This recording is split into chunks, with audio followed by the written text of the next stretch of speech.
Welcome back to the Law and Crime Network, everybody. This is Jesse Weber, and thanks for joining us. We're playing you some prior testimony from the Larry Whaley case out of Iowa, a really strange case about second-degree murder, about a man who shot through his door, ultimately killing 19-year-old Samantha Teeter. And the question becomes, accident or second-degree murder? Joining me right now to help talk a little bit more about this is criminal defense attorney Adam Gana. Adam, great to have you back here.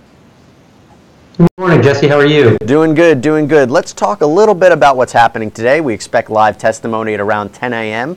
The question here first that I have for you is this was first-degree murder, and the prosecutor changed it to second-degree murder. Now, we don't have an explanation, but I pretty much can guess why, but I'd like your views about it. Well, I think it's pretty simple. I mean, second-degree murder is much easier to prove and much easier to get a conviction. First-degree murder requires some sort of premeditation. Because the victim was coming to his door, Mr. Whaley's door, I think that they're going to have problems with first-degree murder, and I think they recognize that. So they did the prudent thing and went for second-degree murder, which still can serve a life sentence. So in other words, he acted in a very dangerous way. I mean, firing a weapon at a door, no matter who's coming in, is a pretty dangerous thing to do. Now, it's a little bit different than he intentionally tried to kill specifically Samantha Teeter. So the idea is that he just acted in an extremely dangerous way. Do I have that correctly? That's right. So it was extreme recklessness in committing the murder, and it was more spontaneous than first-degree murder, which is premeditated, requires forethought, planning, and then execution.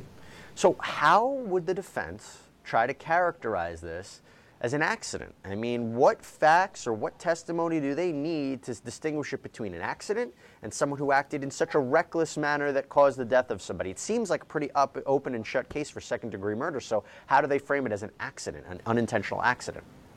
You know the old expression, everyone's entitled to a defense? Well, in America, under the Constitution, everyone's entitled to a defense. He's entitled to say something. I just don't know how you get over this seems like a pretty easy case for the prosecution. You can't be shooting 44 Magnums at doors thinking and trying to say that somebody was trying to break into your motel room. I mean, it's just ridiculous. But is there any weight to the fact that, okay, they were coming back to his place at around 4 a.m. He had tried calling them earlier in the night, couldn't get a hold of them. There were at least two people that the defense has pointed to that were dangerous characters in his life. One was a former roommate that was dangerous and possibly had a gun, and one was the ex-lover of a woman, Deb Ewing, who he was hanging out with that night. Is there any kind of meat to that argument that, look, he didn't know who was coming through his apartment at that door? Why wouldn't they pick up their phone at the time? Is there any weight to that? When I make arguments, when I'm in front of a jury, I try to sit in the chair of a juror and I say, if I was in that jury box and I had to make a decision in a case like this, what would I do? And if you're asking me what I would do if I was a juror in this case, I'd convict the guy. There seems to be no weight to that argument whatsoever. What does a reasonable human being do when they don't know who's at the door?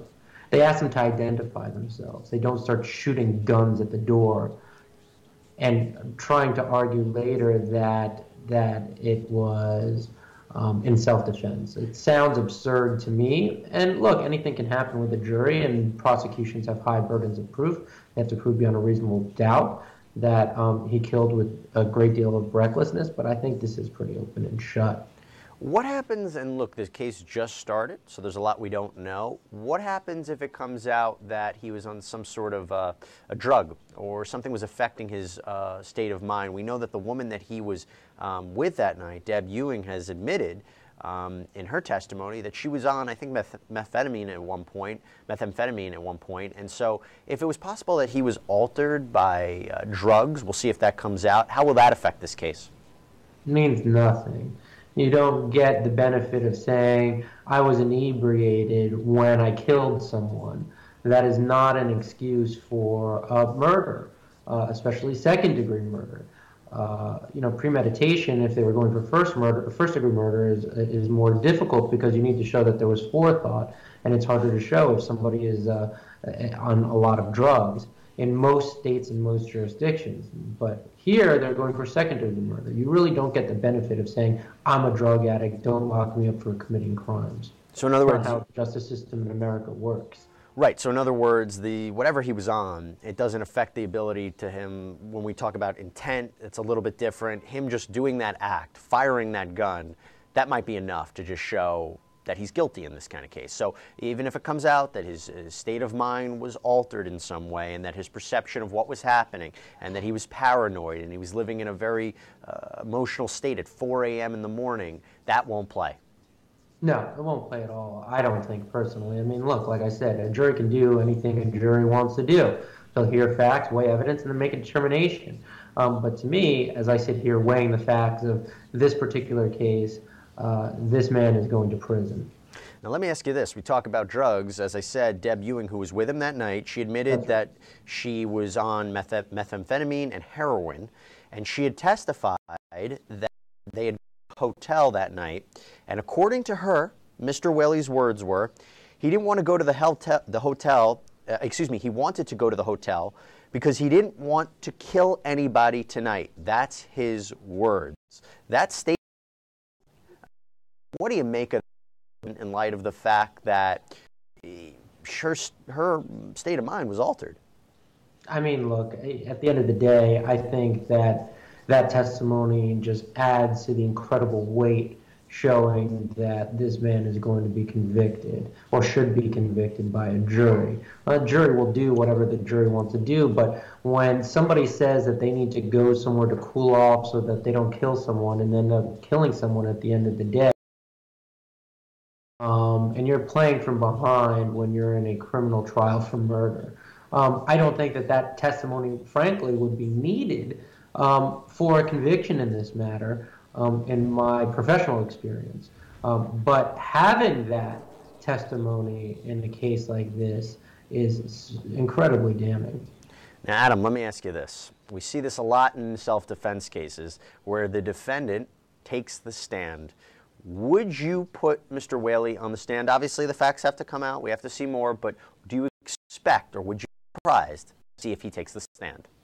And the only person that can really answer that question is his attorney, right? So I don't know whether or not he is currently getting rehabilitated for drug issues. That would weigh into it, what his credibility would look like on the stand. This case itself seems like a Hail Mary for the defense, so I wouldn't really be surprised about anything that they do. When you're dealing with that sort of Hail Mary, you're almost trying to set yourself up for potential appeals down the road because you have no choice but to try to do everything possible to secure some sort of reasonable doubt on behalf of the jury. So we cover a lot of cases here on the Law and Crime Network. Shocker. But one of the things is when we see a lot of self-defense cases or a lot of cases where, not always just self-defense, we've seen numerous defendants take the stand. We saw Adam Matos take the stand. We saw Todd Kenhammer take the stand. We saw Jeffrey Willis take the stand.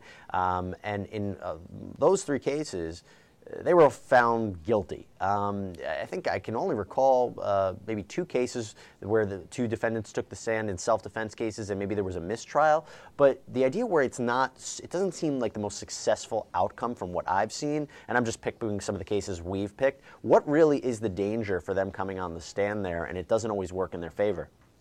That they don't come off credible. I mean, that's the number one issue. Prosecutions love it when defendants take the stand because they have the opportunity to cross-examine them. And when you're cross-examining the defendant and their story doesn't end up making sense, a criminal conviction becomes more likely. Exactly. We're here with Adam Gana, talking about the Larry Whaley case. We're going to be back with him in a minute to talk a little bit more about this case, some more analysis. I want to continue playing some testimony from yesterday in the case in case you missed it. And remember, we do have a live feed in the courtroom at around 10 a.m. Eastern Standard Time. As soon as we have it, we'll make sure to go to it. But in the meantime, here's some testimony from the Larry Whaley case. So we talked about the gun, the rounds that were removed from the gun. When you searched the defendant's apartment, did you find other items that were related to the firearm in the apartment? We recovered some bullets in the wall. And earlier, if I may publish one of the diagrams, Your Honor, or I guess they're not admitted yet, so I'll wait on that. Sorry, Investigator McChesney Can you describe where you saw bullet holes in the apartment? Correct. There was one through the entry door of the apartment, and there was two in the wall just to the right of the door as you're looking from inside the apartment out the door. So the apartment door to the defendant's apartment, which was what number? 2. 2, there was a bullet hole through that door. Correct. Did you follow the bullet hole? Did it go through the entire door? Yes, it went through the door and then through the outside, the wall behind the door also. Did you see if anything entered that wall? In other words, you tried to track the bullet that went through the door. Correct. How did you do that?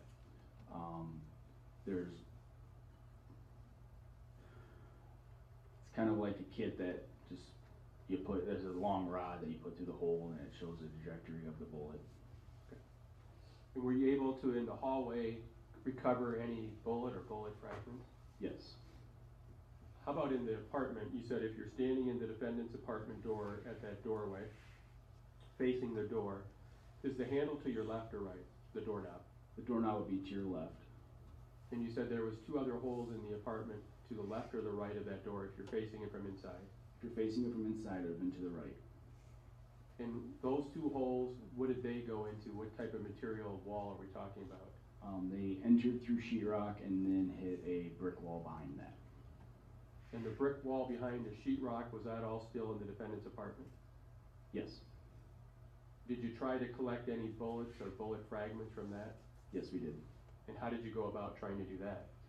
We cut out a square around the entry holes where the bullets went through the wall. Then that's when we located the brick wall. So then we cut a hole down at the floor level to try to get the bullets out since they hit the wall and fell down. Were you able to recover any bullets or bullet fragments? Yes, we were 2 of them. And then what did you do with those? They were collected and put in evidence. And the stuff that you're collecting at the scene that you're telling the jury about, was there one person who was sort of the person that you were giving the items to? Yes. And who was that? Evidence technician Tammy Orr. Now you said you cut the sheetrock out as well. Yes. Is that fair? Yes, we did. May I approach again, Your Honor? Yes.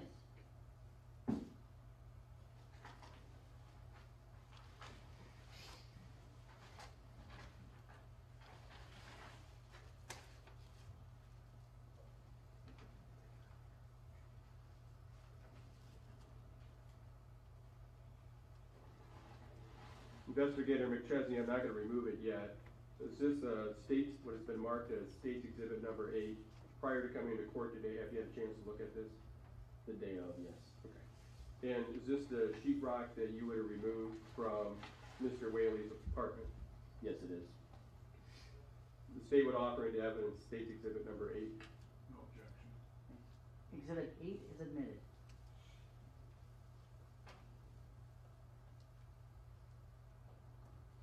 Try to be careful with it because I know it can be fragile. I'll hold it up. Investigator McChesney, if you could explain to the jury, if you were looking at this, do we know if it was on the wall, which way is top to bottom, or do you know by just looking at the sheetrock?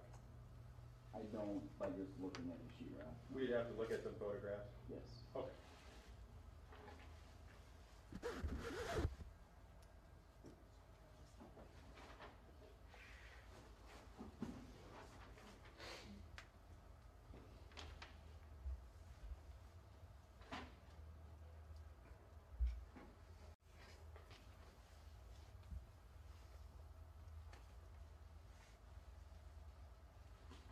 So after you searched the defendant's apartment, did that include the hallway, the entryway as well? Yes, it did. Did you just follow the same type of protocol, taking photographs of items, or someone from law enforcement took photographs? Yes. After the search was completed of the entryway, as well as the apartment, was the garage also looked at? Yes. And photographs taken of anything that was relevant there? Correct. How about the defendant's car? Did you have a search warrant to search that as well? Yes, I believe we did. And did you search or have law enforcement officers search his car? Yes. Did you take photographs of the car as well? Yes, photos were taken. When I say you, I apologize. You or other officers that were in the investigation. Yes. May I approach? You may.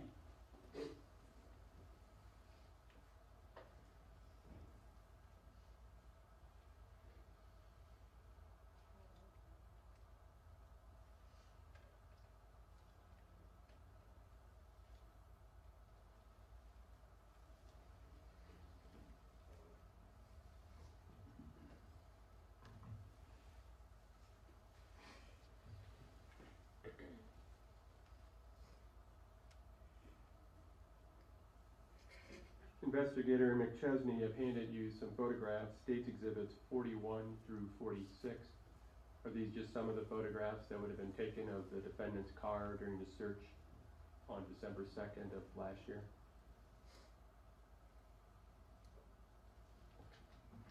Yes, they are.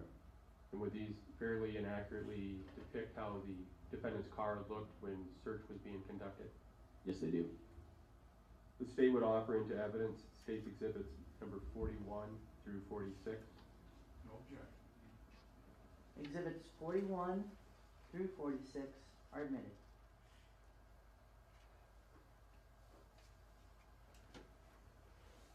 Permission to publish, Your Honor? You may. We'll start with States Exhibit 41.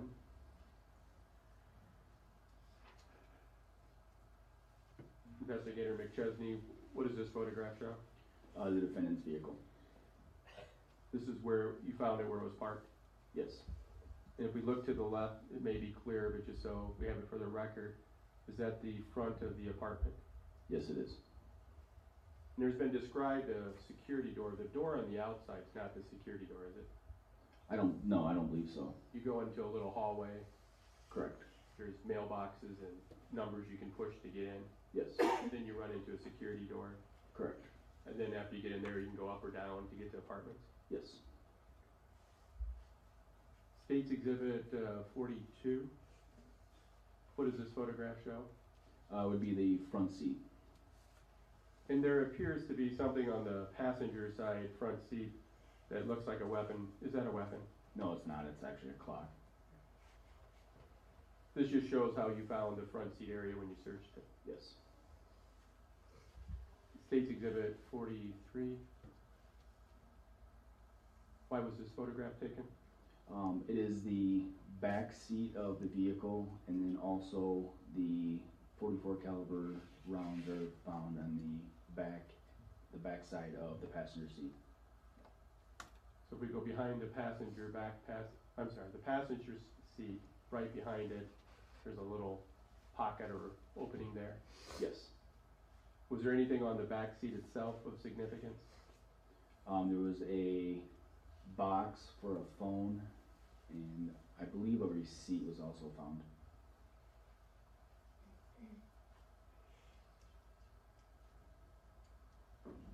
May I approach, Your Honor? Yes. Investigator McChesney, I just want to make sure it's clear. Photos sometimes are hard to tell. On States Exhibit 43, this is the passenger seat you're talking about. Yes, it is. Then if we go behind there, there's a pocket area. Yep. And then there's what appears to be a box. Is this what you're referring to? Yes, that is what I'm referring to. That's the box of what? Ammunition. Did you remove it? Yes, we did. The next photograph will be States Exhibit 44. Can you tell us what that is? That would be a receipt from Walmart. And I don't know if you can read it from where you're sitting. At the bottom of the receipt, it has a date and time. December 1st, 2016 at 19:45 and 24 seconds. In 1945, sometimes referred to as military time. Can you convert that into layman's terms? Yep. It is 7:45 p.m.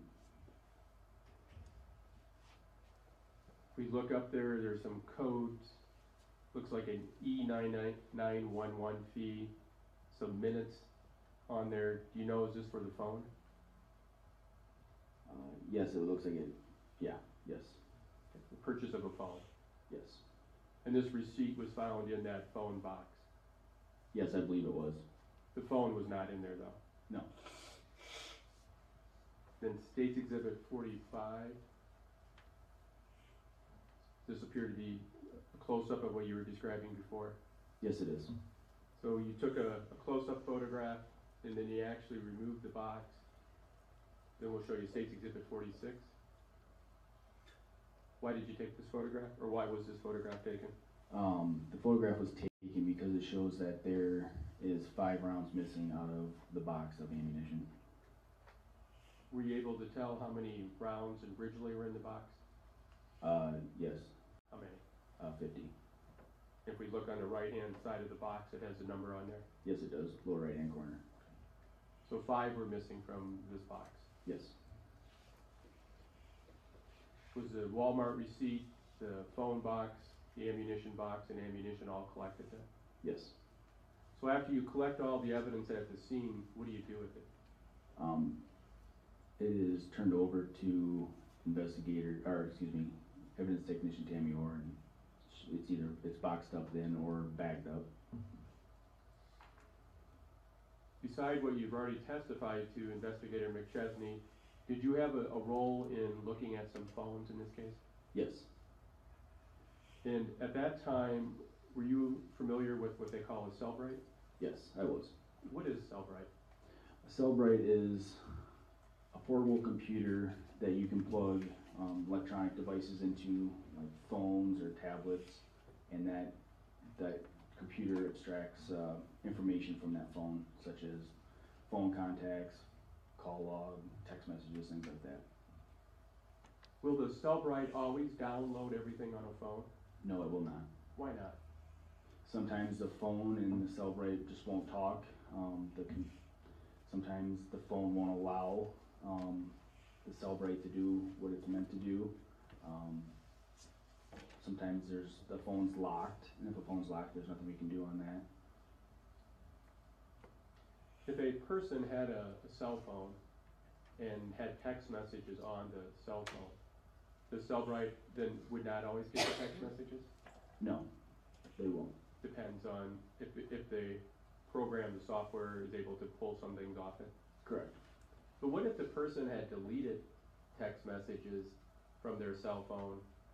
Can Cellbrite go back and try to recover what's deleted? Not usually, no. You'd have to get that information from some other source if possible. Yes. In this case, did you have the opportunity to look at the defendant, Mr. Whaley's phone? Yes, I did. Did he have more than one phone? Yes, he did.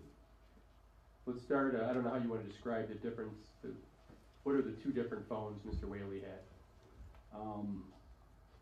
I know there was a phone A that we labeled, and I do not recall off the top of my head the letter that we gave to his other phone. Would that have, if I looked at your report and I can show it to you if you want, would that be phone F? Yes. And that's just a label you gave it. There's 2 different phones. Correct. So the phone A, and if I show you your report, does that help you refresh what type of phone it was? Or will that even help you? I don't think I put the make and model in your report. Okay. Of the phones. Did you take photographs of the phones? Yes. So if you look at a photograph of that, would that help? Yeah.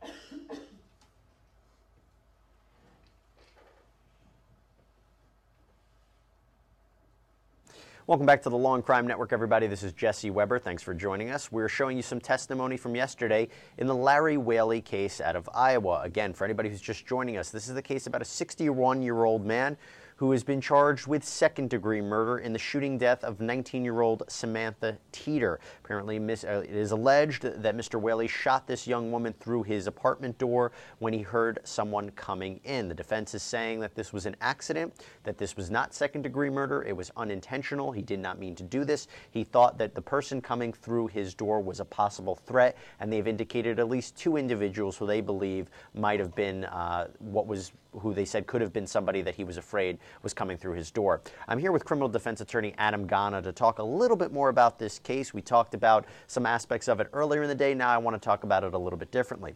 Adam, first I want to go back now. One of the interesting parts about this case is that Mr. Whaley has continued to write the court, specifically the judge in this case. He wrote handwritten letters, which, by the way, were actually pretty good legal letters. His language was pretty accurate. He seemed to be pretty competent when he was writing these letters, but he was claiming a number of things, that he wouldn't receive a fair trial, that evidence being withheld, lying to him, that there was witness tampering, that stolen and his rights have been violated. Now, how do you distinguish all of those things from maybe he's actually talking about things that might be truthful to something along the lines of, is this guy everything right up there? I mean, it seems like everything is not right. I mean, he seems like his attorneys have very little client control, which is very important in a criminal case. And it seems like, frankly, he's trying to set up his own appeal for when he ultimately probably gets convicted. It doesn't seem like he's that he's got a full stack. He's working with a full stack. That's one way of putting it. How does these letters how will they be put into the trial? How could they be introduced? I doubt that they're going to be introduced in any way. I think that this is going to be something that's going to be handled by sidebar between the attorneys and the judge, with an instruction to Mr. Whaley to go through his attorney when he needs to communicate with the court directly. They viewed him competent to stand trial. Does that not mean that still he might be able to claim something along the lines of his perception was altered? Maybe this guy is not entirely there. The insanity defense might be a stretch, but just because someone's competent to stand trial doesn't mean they could use some sort of defense later on, correct? Right. I mean, competency to stand trial doesn't necessarily mean competency as you or I use it in everyday parlance. I mean, when we say competent, you expect to see somebody who is fully there, but you can be competent to stand trial and have a host of medical, emotional, or mental issues, but are still competent to stand trial for a crime that you committed. He might be trying to set up an insanity defense, but it seems very unlikely that given the cogency of his letters, that he'd be able to do something like that. I'd like your thoughts on this in terms of Iowa. Iowa changed its law a little bit. It's now a stand your ground state. There's no duty to retreat anymore. There are people who say that the law allows individuals who feel threatened to lawfully shoot in an easier way than they might have done in the past. It's also coupled with the fact that the law also changed in terms of people's ability to carry weapons. The law changed where non-professional permits can change from now where sheriffs where they can issue it in terms of they may issue to now that they shall issue. And we've seen an increase in Iowa on non-professional carry weapons, firearm permits being allowed. What do you make of that in terms of the change of the law? It seems to be easier to claim stand your ground, that more people are able to have firearms. Will that have an effect here in this case? It very well could. I mean, that's what the defense is hoping. They're hoping that they have a right to stand, that Mr. Whaley had a right to stand his ground by shooting a .44 Magnum through his door, allegedly thinking that it was somebody who could be a danger to him. However, that's not really how I view the stand your ground laws in Iowa or around the country. You can't shoot recklessly at a door that's being pried open.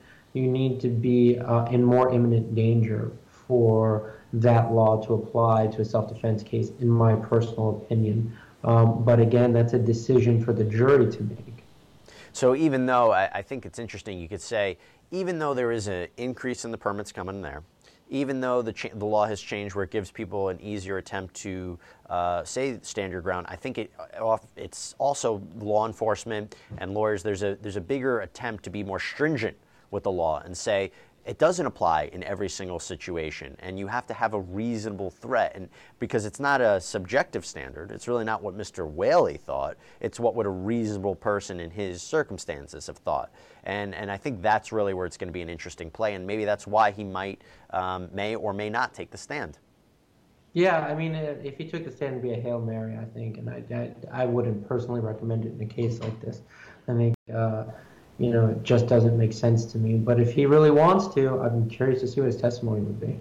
So we saw yesterday that there was a 911 phone call played for the jury. It was from Samantha Teeter's boyfriend when he called when she was shot. There's certain media outlets that won't replay that audio from the phone call because it's so graphic. If it's so graphic to replay in the media, what effect did that have on the jury? I mean, it's gonna have an effect on the jury. I mean, at the end of the day, saying someone was killed and showing the immediate aftermath of it through voice or through video or the types of things that have a tremendous impact on a jury, which is why there are why defendants and defense counsel fight very hard to show that there's an incredible prejudice for playing that kind of information to a jury. Right. Do you think today, or maybe in the next couple of, as this trial goes on, we're going to see any testimony about this roommate of Mr. Whaley, who, again, he said that he had a bad relationship with his former roommate, that this former roommate was dangerous, that it was possible he had a gun. Do you think we're going to see any testimony about their relationship, maybe when the defense starts their case, about what their relationship was like, maybe any threats that were made between the two, anything like that?